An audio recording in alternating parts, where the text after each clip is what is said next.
Hello, पहचाना? तो guys इस दुनिया में दो टाइप के लोग रहते हैं। पहले लोग वो होते हैं जो कि भूत प्रेत आत्मा भगवान हर एक चीज पे विश्वास रखते हैं, क्योंकि उनको पता है कि इस दुनिया में पॉजिटिव एनर्जी के साथ साथ नेगेटिव एनर्जी भी है। और दूसरे लोग वो होते हैं जो कि भूत प्रेत से डरते तो हैं, लेकिन अपने दोस्त के सामने कूल बनने के चक्कर में, सोशल मीडिया पर कूल बनने के चक्कर में वो ये कमेंट करते हैं कि भाई भूत प्रेत कुछ भी नहीं होता, ये सब सिर्फ एक अफवाह है। लेकिन अगर आप उनसे जाके ये बोलो कि अगर भाई तू भूत से नहीं डरता तो किसी हॉन्टेड प्लेस पे जाके दिखा, चल तू वो छोड़, तू अपने गली में रात के 2 बजे के बाद निकल के दिखा, उसकी डर के हमारी टट्टी जाम हो जाएगी।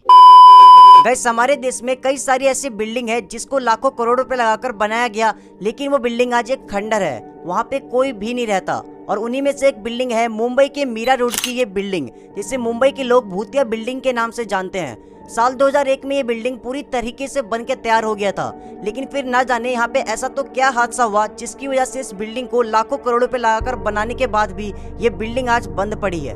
इस बिल्डिंग के आसपास के रहने वाले लोगों का कहना है कि दिन में तो ये बिल्डिंग एकदम नॉर्मल होती है, वहाँ पे कोई दिक्कत नहीं होता, लेकिन रात होते ही इस बिल्डिंग से अजीबोगरीब आवाज आती है।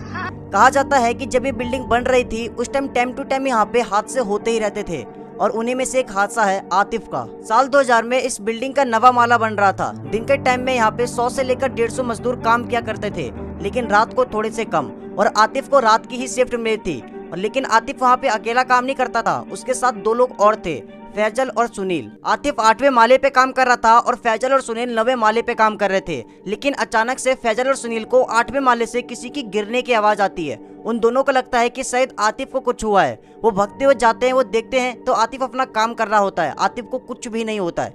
फिर थोड़ी देर बाद वो तीनों अपना काम खत्म करके घर जा रहे होते हैं, तो आतिफ बोलता है कि तुम दोनों चले जाओ, मैं अभी नहीं जाऊंगा, मुझे अभी यहाँ पे कुछ काम है। तो फिर वो दोनों अपने अपने घर चले जाते हैं। फिर अगले दिन दोबारा रात को अपने काम पे दोबारा आ जाते हैं, लेकिन वो दोनों इस बार अकेले नहीं आते हैं, उनके साथ एक लड़का और होता है, उसका नाम था आकाश। फिर फैजल और सुनील आतिफ से बात करने लग जाते हैं, लेकिन जो आकाश था वो उन दोनों को घूर घूर के देख रहा था। फिर सुनील उससे पूछता है कि आकाश तू भाई हमें ऐसे क्यों देख रहा है, जैसे कि हम लोग पागल हो। फिर आकाश बोलता है कि तुम काफी देर से दीवार को देखकर क्यों बात कर रहे हो। सुनील बोलता है कि दीवार को देख के नहीं बात कर रहे भाई, हम आतिफ से बात कर रहे हैं। आकाश बोलता है कौन आतिफ, यहाँ पे तो कोई भी नहीं है, और तुम दोनों मजाक करना बंद करो, क्योंकि आज सुबह ही आतिफ की लाश इस बिल्डिंग के नीचे मिली। फैजल और सुनील दोनों चौंक जाते हैं, वो आतिफ की तरफ देखते हैं तो आतिफ रो रहा होता है। वो उन दोनों को बोलता है कि तुम दोनों मेरे साथ यहाँ पे रुक जाओ, मेरे को रात को यहाँ पे अकेलापन महसूस होता है। वो तीनों फिर वहां से भागते हैं, और आज भी इस बिल्डिंग का 8वां फ्लोर इतना ज्यादा हॉन्टेड है, कोई भी इस बिल्डिंग के 8वें फ्लोर पे जाने की हिम्मत नहीं करता है।